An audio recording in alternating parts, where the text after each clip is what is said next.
എല്ലാവർക്കും നമസ്കാരം. ഇന്ന് ഞാൻ സംസാരിക്കാൻ പോകുന്നത് വീട്ടിൽ കയറ്റാൻ കൊള്ളാത്ത ടൈപ്പിലുള്ള കുറച്ച് ആളുകളെ കുറിച്ചാണ്. സാധാരണ വീട്ടിൽ കയറ്റാൻ കൊള്ളാത്തവരെന്നൊക്കെ പറഞ്ഞാൽ നമ്മൾ ചിന്തിക്കുക മോഷ്ടിക്കുന്ന ആളുകൾ, മറ്റുള്ളവരുടെ സാധനങ്ങൾ മോഷ്ടിച്ചു കൊണ്ടുപോകുന്നവർ, അല്ലെങ്കിൽ സ്ത്രീകളോട് മോശമായി പെരുമാറുന്നവർ, ഇങ്ങനെയുള്ള ആളുകളെ വീട്ടിൽ കയറ്റാൻ കൊള്ളില്ല എന്നൊക്കെ ആയിരിക്കും നമ്മൾ പൊതുവെ കേട്ടിട്ടുണ്ടായിരിക്കുക. പക്ഷേ ഇതൊന്നും അല്ലാതെ, അതൊക്കെ ഡയറക്റ്റ് സംഭവങ്ങളാണ്. ഇതല്ലാതെ സ്ലോ പോയ്സൺ പോലെ നമ്മളെ ആക്രമിക്കുന്ന കുറച്ച് ആളുകളുണ്ട്. അവരെക്കുറിച്ചാണ് ഇന്ന് സംസാരിക്കാൻ പോകുന്നത്. നമ്മളൊക്കെ അവരെ നമ്മുടെ ജീവിതത്തിൽ പലവട്ടം കണ്ടുമുട്ടിയിട്ടുണ്ടായിരിക്കും. അങ്ങനെയുള്ള ആളുകളോടാണ് ഇന്ന് സംസാരിക്കാൻ പോകുന്നത്.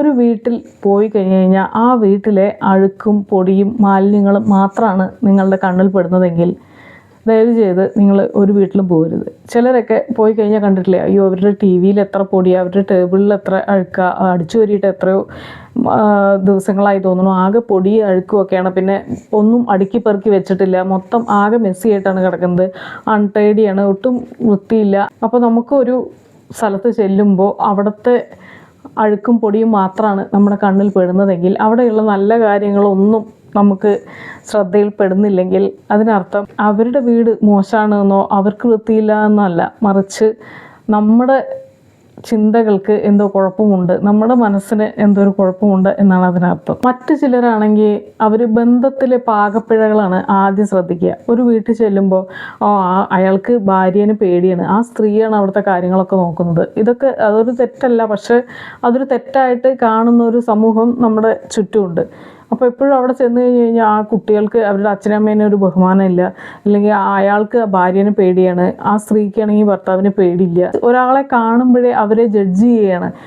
അല്ലാതെ അവർ നമ്മളെ എത്ര സ്നേഹത്തോടെയാണ് അവരുടെ വീട്ടിലേക്ക് വിളിച്ചത്, അവർ നമുക്ക് വേണ്ടി എന്തെല്ലാം കാര്യങ്ങളാണ് ചെയ്യുന്നത് എന്നുള്ളതൊന്നും ശ്രദ്ധിക്കുന്നതിന് പകരം അവർ തമ്മിലുള്ള എന്തെങ്കിലുമൊക്കെ പ്രശ്നങ്ങളൊക്കെയാണ് നമുക്ക് നമ്മുടെ മനസ്സിൽ ഹൈലൈറ്റായി വരുന്നതെങ്കിൽ, അങ്ങനെയുള്ള സംഭവങ്ങളാണ് നമ്മുടെ ശ്രദ്ധയിൽപ്പെടുന്നതെങ്കിൽ അപ്പോഴും നമ്മൾ മറ്റുള്ള വീടുകളിൽ പോകാതിരിക്കുകയാണ് നല്ലത്. ആരാണ് അവരുടെ വീട്ടിൽ ഭരണം നടത്തുന്നത്, അവിടുത്തെ സ്ത്രീയാണോ പുരുഷനാണോ, അല്ലെങ്കിൽ അവിടുത്തെ കുട്ടികളാണോ, അല്ലെങ്കിൽ അവിടുത്തെ വയസ്സായ ആളുകളാണോ, അതൊക്കെ അവരുടെ ചോയ്സാണ്, അവരുടെ ജീവിത രീതിയാണ്. അവർ നമ്മളെ അങ്ങോട്ട് വിളിച്ചിരിക്കുന്നത് അവരുടെ ലൈഫ് ജഡ്ജ് ചെയ്യാനല്ലല്ലോ.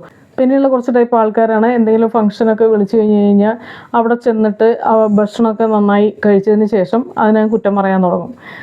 ഉപ്പില്ല, മുളകില്ല, ഇല്ലെങ്കിൽ ചോറ് അധികം വെന്തുപോയി, അല്ലെങ്കിൽ വെന്തിട്ടില്ല, അല്ലെങ്കിൽ ചോറിൽ വെള്ളം അധികമായിരുന്നു, ഇങ്ങനെയൊക്കെ ഒരുപാട് കുറ്റങ്ങളും കുറവുകളും മാത്രം നമ്മൾ ശ്രദ്ധയിൽപ്പെടുക. അവിടെയുള്ള വേറെ കുറേ നല്ല കാര്യങ്ങൾ ഉണ്ടായിട്ടുണ്ടാവും, അതൊന്നും ശ്രദ്ധിക്കുന്നുമില്ല.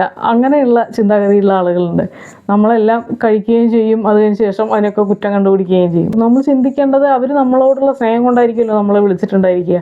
അവരതിനു വേണ്ടി ഒരുപാട് എഫേർട്ട് ഇട്ടുണ്ടായിരിക്കും. നമുക്ക് ആ ഭക്ഷണം തരാനായിട്ടും ആ ചടങ്ങ് നടത്താനൊക്കെ ആയിട്ട് അവർ ഒരുപാട് പൈസ ചിലവാക്കിയിട്ടുണ്ടായിരിക്കും.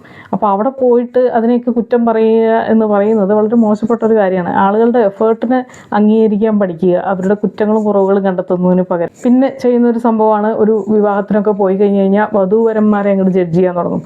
അയ്യോ ആ ചെറുക്കൻ കളറ് പോരാ, പെൺകുട്ടി ഉയരം പോരാ, അങ്ങനെയുള്ള ഒരുപാട്, അല്ലെങ്കിൽ മുടി പോരാ, ഭംഗിയില്ല, അവർ തമ്മിൽ മാച്ചല്ല.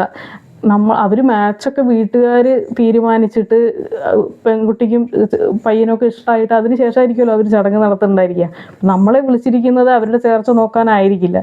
നമ്മൾ ആ ചടങ്ങിൽ പങ്കുകൊള്ളുക വരിക എന്നുള്ളതല്ലാതെ അവിടുത്തെ ആ ചെക്കൻ്റെയും പെണ്ണിൻ്റെയും ചേർച്ചേനെ പറ്റിയും പിന്നെ അവരുടെ സാമ്പത്തിക സ്ഥിതിയെ പറ്റിയും, അയ്യോ പാവപ്പെട്ട വീട്ടിലെ പെണ്ണാണ്, അല്ലെങ്കിൽ ആഭരണം പോരാ, അല്ലെങ്കിൽ ചെക്കൻ്റെ ജോലി പോരാ, ഇങ്ങനെയുള്ള ഒരുപാട് ജഡ്ജ്മെൻ്റൊക്കെ നടത്തുന്ന ആളുകൾ, ഒരുപാട് അഭിപ്രായങ്ങൾ പറയുന്ന ആളുകൾ, അങ്ങനെയൊന്നും ചെയ്യേണ്ട ആവശ്യമില്ല. അതൊന്നും നമ്മുടെ കാര്യമല്ല. നമ്മളെ അവർ വിളിച്ചിരിക്കുന്നത് ഇതിനു വേണ്ടിയൊന്നും അല്ലല്ലോ.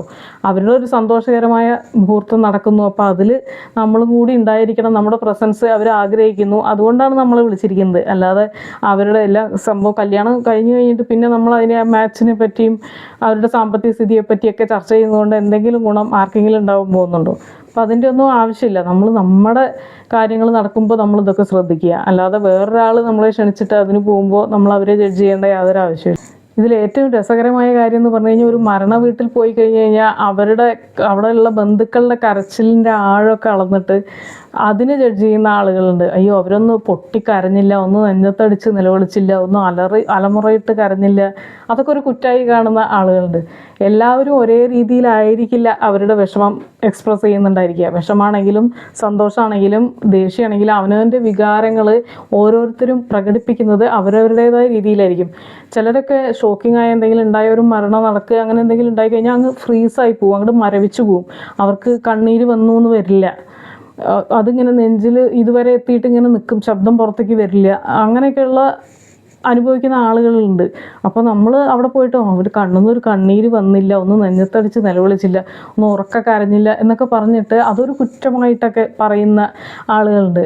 അതിൻ്റെ ഒന്നും ആവശ്യമില്ല. നിങ്ങളൊരു ദുഃഖം നടന്ന് അവിടെ പോയി കഴിഞ്ഞാൽ ദുഃഖത്തിൽ പങ്കുകൊള്ളുക എന്നല്ലാതെ ആരൊക്കെ കരയുന്നുണ്ട്, ആരുടെയൊക്കെ കണ്ണിന്ന് അധികം കണ്ണീര് വരുന്നുണ്ട്, അതിനെപ്പറ്റി ഒന്നും ബോധപ്പെടാവേണ്ട യാതൊരു ആവശ്യമില്ല. അതൊക്കെ വളരെ മോശപ്പെട്ട കാര്യങ്ങളാണ്. കുറച്ച് മാസങ്ങൾക്ക് മുമ്പ് ഒരു ചെറിയ കുട്ടി ആക്സിഡൻറ്റിൽ മരിച്ചിട്ട് എത്രയോ പേര് സോഷ്യൽ മീഡിയയിലൊക്കെ കമൻ്റ് ഇടുന്നത് കണ്ടിട്ടുണ്ടായിരുന്നു. എന്താണ് അച്ഛനും അമ്മയും ഒന്നും കരയാത്തത്, എന്താണ് അവരുടെ കണ്ണിന്ന് വെള്ളം വരാത്തത് എന്നൊക്കെ പറഞ്ഞിട്ട്. നമ്മൾ ഉദ്ദേശിക്കുന്ന രീതിയിൽ അവർ പെരുമാറിയില്ലെങ്കിൽ അവരൊക്കെ എന്തോ മോശപ്പെട്ട ആളുകളാണ് എന്ന രീതിയിൽ ചിന്തിക്കുന്നത്, ആ ചിന്താഗതി തന്നെ വളരെ മോശമാണ്. അതുപോലെ തന്നെ ഈ ന്യൂ ബോൺ കുട്ടികളെ കാണാൻ പോകുന്ന ആളുകളുണ്ട്. പ്രസവിച്ച് കിടക്കുന്ന പെൺകുട്ടികളെ കാണാൻ പോയിട്ട് പിന്നെ അവിടെയും കുറേ ജഡ്ജ്മെൻറ്റ് നടത്തും.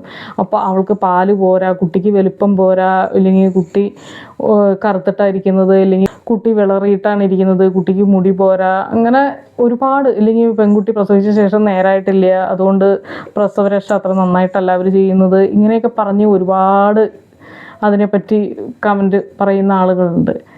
എന്താണ് ഇതിൻ്റെയൊക്കെ ആവശ്യമെന്ന് മനസ്സിലാവുന്നില്ല. ഇങ്ങനെ എവിടെ പോയാലും അവിടുത്തെ കുറ്റങ്ങളും കുറവുകളും പോരായ്മകളും ഒക്കെ നിങ്ങളുടെ ശ്രദ്ധയിൽ പെടുകയാണെങ്കിൽ അത് അവിടെ ഉള്ള ആളുകളുടെ കുഴപ്പമല്ല, മറിച്ച് നമ്മുടെ മനസ്സിൻ്റെ എന്തോ ഒരു കുഴപ്പമാണ്. അപ്പോൾ അത് സ്വയം മനസ്സിലാക്കിയിട്ട് തിരുത്താൻ ശ്രമിക്കുക.